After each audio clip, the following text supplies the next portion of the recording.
My guest is Emmanuel Acho. He is a New York Times bestselling author and the host of Uncomfortable Conversations with a Black Man, his groundbreaking online series to drive meaningful dialogue around racial insensitivity and ignorance, launched in June of 2020 with more than 80 million views to date. Emmanuel is a Fox Sports Analyst and television personality. He co-hosts Speak for Yourself on FS1. He has a master's degree in sports psychology from the University of Texas. You can find more about him online at uncomfortableconvos.com or follow him on Twitter at Emmanuel Acho. Emmanuel, how are you? What's up, my man? What's up? It's good to see you. Man, your star has just taken off in the last year, and I'm so happy for you because I know how hard you work, and it's just great times for you. But I really have taken notice of everything you're doing. And the first question I wanted to ask you is, how do you approach discussing a sensitive topic? Because you've done such a great job talking about topics that a lot of us are afraid to talk about. It's a really good question, Brian. I think the first thing I try to do is stand in the other person's shoes, right? Like the very first thing when talking about anything controversial is really let me stand on both sides of the fence and try to speak on behalf of both parties. Typically, whether it's an issue about men and women, well, let me try to put myself in the shoes of a woman. If an issue about black versus white, well, let me try to put myself in the shoes of a white person. If it's an issue about anti-Semitism, well, let me try to put myself in the shoes of one of my Jewish brothers and sisters. Let me try to stand in someone else's shoes. We are intrinsically selfish. We are inherently selfish people who are always concerned, first and foremost, with self. So before I ever dare speak on a topic, I try to not think about myself, but let me think about the other party. And what do they have at play? What do they have at stake? What are their fears? What are their freedoms? And then that's how I navigate my dialogue. The other thing I marvel at is your ability to go from talking about sports on FS1 to talking to the masses about topics like diversity, equity, and inclusion and social justice. How do you do that?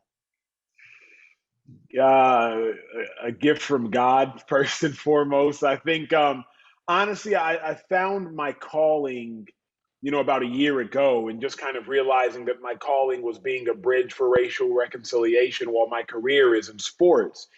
But I figured out, like, I've tried to figure out the nuance of being an orator, the nuance of being a communicator. And even when I talk about sports, Brian, if I'm being real, I try to always talk macro about life before I bring it into the micro, which is sports. Not everybody cares about sports, but everybody cares about life. So even on Speak for Yourself, my sports show, when I'm talking about an issue, whether it be the discrepancy in March Madness between the men's weight room and the women's weight room, that's a life issue. That's a gender equality issue. There are always issues that may appear to be sports related, but you can go bigger picture. And so I'm always trying to stretch myself. Don't just take the lazy route and talk about sports, but make the macro the micro and vice versa. What responsibility do companies and other organizations have to train and educate people in areas of diversity, equity, and inclusion? The utmost. I believe to whom much is given, much is required. And that's at an individual level for Emmanuel Acho, as now I've been given a lot. And I think obviously that speaks on a company level as well. To whom much is given, much is required. Companies are in a position of leadership. Whether they like it or not, they are in a position of leadership. And so rather than being, as I put it, rather than being the thermometer, be the thermostat, right? A thermostat, it changes the temperature in the room. The thermometer, it simply reads a temperature of the room. Companies have the ability to change the climate in our culture, change the racial climate, change the diversity climate, change the sexist climate. Don't just read and assess the climate, but change the climate. And each company has an opportunity to do so first within their own organization, and then watch the domino effect and collateral damage of how their organization puts pressure on greater organizations and society at large. And so I believe companies have the utmost responsibility. Are you seeing progress in the last year since you really started speaking out on this more In the world at large, are you seeing progress? Of course, we're all seeing progress, I believe, but we have to be cognizant of the deficit we're coming from. And so progress is great and it should be applauded, but I also believe that good is the enemy of great. And so let's not become complacent with good. We've seen some corporations go from, 80-20 diversity to 70-30. That's progress. That's good. But let's be great. They say the difference between ordinary and extraordinary is just that little bit of extra. And so we have to continue to do that little bit of extra so that we can be extraordinary as a society instead of just ordinary. I won't be so ignorant as to say we haven't seen any progress, we haven't seen any change. We've seen progress and change, in my opinion, in the hearts of people and in our society at large, but we have to keep going. In the corporate world, are you seeing any new and innovative practices in regards to social justice? You know what? I'll say new, but it's really not innovative because nothing that I have submitted and nothing that corporations do is really all that novel or innovative. It's really just like, hey, you should listen to the minority groups in your company. I mean, it's not crazy. It's not some brilliant ideology. It's just like, you know what? If men dominate the industry, why don't we, spend one time a month, twice a month listening to the women that work here? If white people dominate the company, why don't we spend twice a month listening to our black brothers and sisters that work here and learning about their experiences?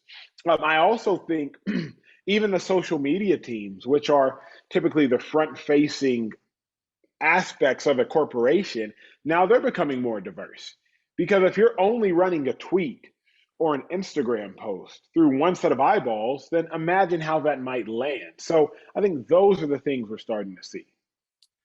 What advice would you give to anyone who wants to give voice to a cause that they care about, that they're passionate about, but maybe hesitant about doing it? Do your research. The last thing you want to do is be loud and wrong. Hmm. Like there ain't nothing worse, Brian, than being loud and wrong, and you just think you're right. And I said this on air the other day. The uninformed rarely realize they're uninformed because that's why they're uninformed, right? Right. And so typically people will want to like go out and make a statement or go out and do this or say that. It's like, wait a second, wait a second, wait a second. Do your research first. Make sure you're accurate. In this day and age, so many people are delivering so much information. But never worry about being first. Be concerned with being right. And I put that out several weeks ago in regards to some topic. I was like, I didn't care to be first. I just wanted to be accurate. And so, man, do your research because here's the other thing. We also live in a very volatile society where even if your intention is pure, if your action is incorrect, you will face backlash, right? That's this new topic of cancel culture and more than cancel culture, really accountability. It doesn't really matter about your intentions because our society hasn't hit a point of maturation to be able to properly decipher between intention and action. And as a result, we just cancel everybody, which I have an issue with. So, because of that, make sure you don't be wrong. Brian, all my conversations, whether uncomfortable conversations with a black man or uncomfortable conversations with a black boy, which I'm sure we'll discuss, this conversation is like walking a tightrope because I am very cognizant of one wrong stat, one wrong fact, one insincere opinion, being too delayed on a topic, and all of a sudden everybody will be coming for my head. So do your research and be accurate. A year ago, a lot of people, a lot of companies on social media, they put the little black square out there. Everyone was doing it. Are we going back and keeping score of the companies who did that and may not be practicing any better than they were before? What are we doing here, Emmanuel? Well, first, man, let me tell on myself. I never posted a black square. I didn't do it. And I didn't because I said, look, if all I'm going to do is post a black square to lend my contribution to racial inequality and social injustice, then shame on me. Now, if I feel the need to post a black square in addition, okay, we can have that conversation. But like, what did posting a black square accomplish, right? The goal obviously was to raise awareness, but so many people, posting their beach pics on Monday, then it was blackout Tuesday, then back to their beach pics on Wednesday. And I'm just like, what was the reason?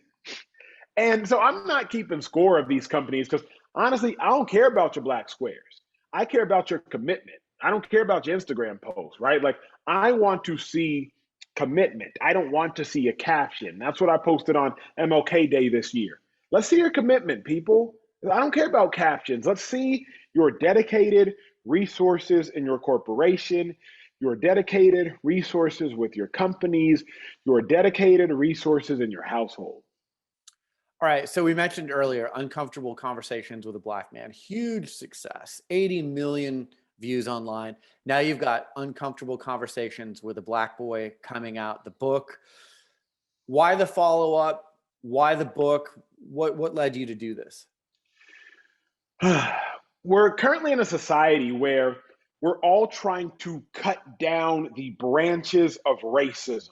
We are trying to pluck the leaves of racial inequality. But I've thought to myself, why don't we just address the roots? Why don't we just fix the soil?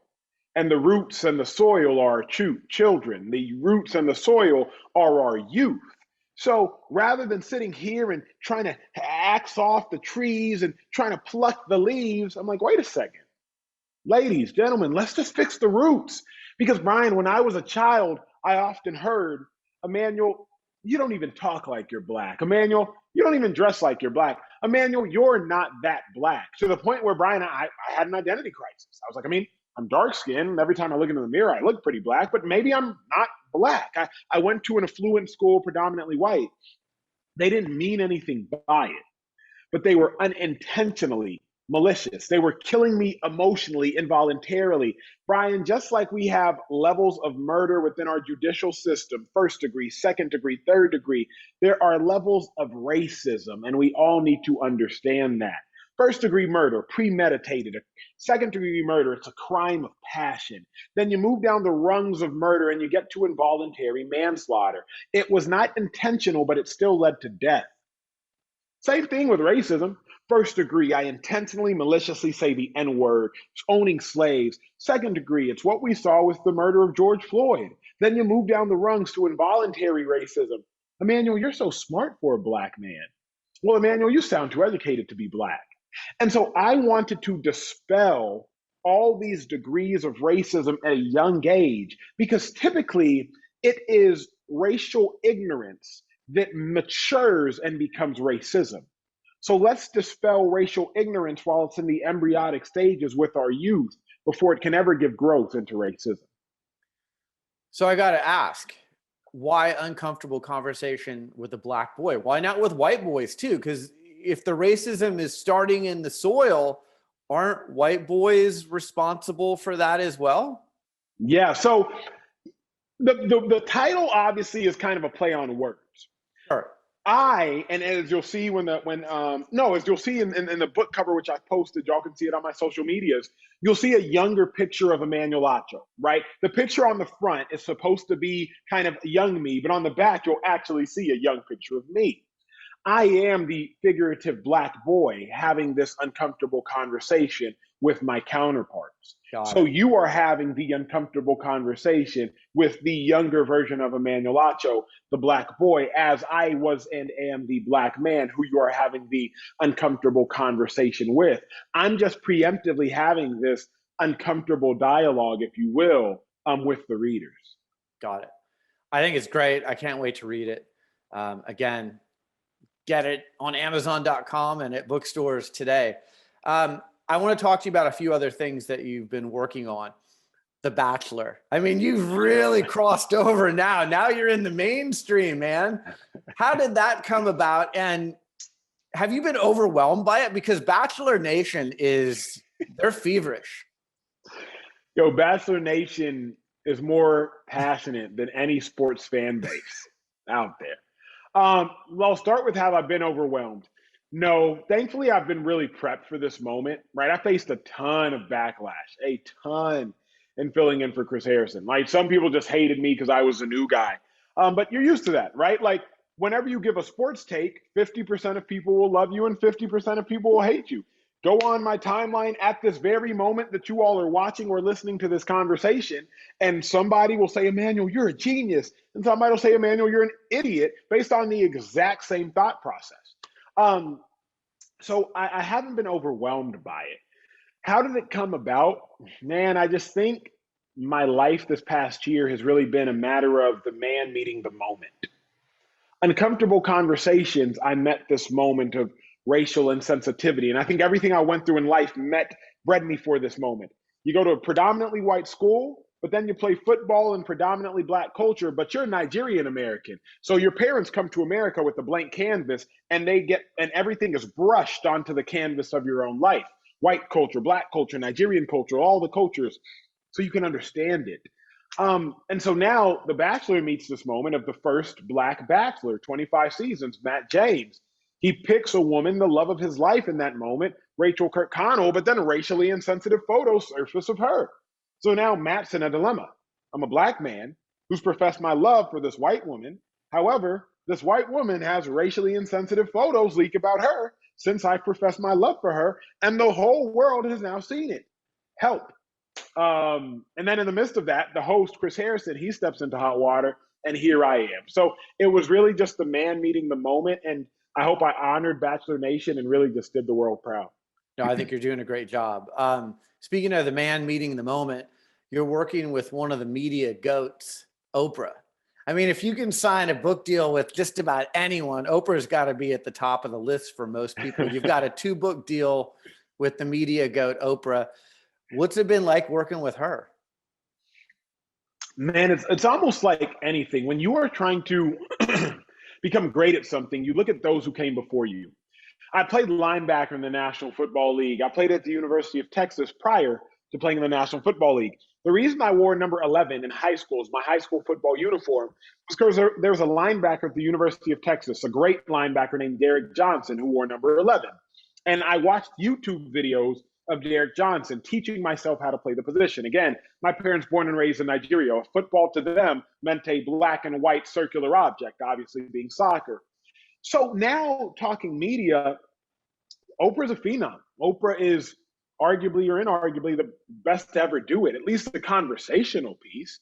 And so who do I look to? I look to her, and thankfully I have a friend in her. True story, before my conversation with Matt and Rachel hosting The Bachelor, I went back early 2000s and watched clip of Oprah and Tom Cruise. Remember Tom Cruise jumping on the couch professing his love to whom I believe was Katie Yes. Holmes at the time? Yeah. I was thinking, Brian, I said, how in the world did Oprah get Tom Cruise, Mr. Mission Impossible himself, Tom Cruise, to jump on a couch? Right. So just like game film, I, true story, went back and watched that whole interview. And I said, what did she ask? How did she ask it? What was her delivery? What were her follow-ups? How did she get him there? And so having Oprah as a advisor and as a friend for someone who is trying to ascend to those heights in the industry, it couldn't be more meaningful. True or false, you have also received phone calls or a phone call from former President Barack Obama. It's true-ish. Okay. So I received a call, an email from his team. As Barack Obama has so many amazing things going on, former President Obama, and he has an incredible new podcast going on right now with I think it's Springsteen. And so they have an amazing podcast going on right now. Bruce Springsteen, there it is. I was like, something's not sitting right with Bruce Springsteen. And so their team had reached out kind of to engage with former President Obama on that podcast. He ends up answering one of my questions. I very simply asked, hey, what's the cure for racism in your mind? If you had one magic cure, one fanciful elixir, what would it be? And he actually responded specifically to me saying my name and all that. So if you would have told me I'd hear from Oprah, Roger Goodell, Matthew McConaughey, former President Obama in the last 9 months, I would have called you crazy. That's amazing. And again, you work as hard as anyone I've ever known, both, in football and in business and in life. So I'm so happy for your success. Speak for yourself on FS1. It started off as 1 hour. Now it's 2 hours. You guys look like you're having a lot of fun on there, including sometimes with my friend Rick Bucher. Slick Rick. Speak for yourself. I think it is a sports show like no other. Meaning you're going to get a ton of debates on other sports shows, and some other sports shows you'll get obviously a lot of opinions. But our show, we go deeper, not necessarily wider. And so you got Marcellus Wiley, a Columbia grad who played in the NFL for 10 years. Then you have myself, a 4-year NFL veteran who has 2 degrees with a master's in sports psychology. So you really just have a lot of well thought out and thorough opinions and dialogue that doesn't focus on being combative, but rather nuanced. We want to give you the details and the layers. We want to peel back layers like an onion because there's so many different ways and intricacies of looking at sports and how it relates to life itself. Couple more questions before I let you go. I saw the video of you. It warmed my heart. You surprising your dad, your 70-year-old dad, with a car for his birthday. I think all of us dream about doing something like that for our parents. Did it live up to what you hoped it would be, that moment? Dude, amazing. Honestly, like, you work so hard in life to be able to give to those whom you love. It could be your father, your mother, your children, your spouse, whoever. But like, I don't do all this work, Brian, like for me. People think just because you're doing a good thing does not mean it's not taxing. So everybody, Right. oh, uncomfortable conversations. Like, yeah, but I burst my vocal cords and couldn't talk for a week because I was speaking so much about racial reconciliation. So just because you're doing a good thing doesn't mean it's not taxing. And so all of the vexation I've dealt with and the incredibly taxing journey this has been is really made worth it when you can like bless your father who did so much for you by buying him, the Range Rover of his dreams. So it was a blessing. That's amazing. All right, last question. If I'm a CEO of a sports team or of any business, if I'm in HR and I'm listening to this right now, and our organization is struggling with diversity, equity, and inclusion, we don't know how to start the conversation. What's your advice? My advice is do not assume that the blind can lead the blind and understand that you don't know what you do not know. So if you are a white CEO, a white male CEO, and you're trying to have conversations about diversity and inclusion, my advice is instantly talk to women and talk to people of color. You can't fix a problem you don't know exists, and you can't fix a problem that you don't know the intricacies of, and you can't serve a people if you don't know the people whom you are trying to serve. So instantly diversify your thought process so that you can do the most good for the most people. There's nothing worse than like an ill-advised action. So advise yourself before you act. Emmanuel Acho, you can find him online, uncomfortableconvos.com. Follow him on Twitter, Emmanuel Acho. Get his new book, Uncomfortable Conversations with a Black Boy, in bookstores everywhere. I'm so pleased with your success and proud of you, and keep up the great work. You're a real bright voice in this world of ours. My brother, thanks so much, man. Good to see you. Thank you so much, Emmanuel. You got it. Yeah, that was great. Take care and continued success to you. All right, brother. We'll talk. Okay, bye-bye. Bye.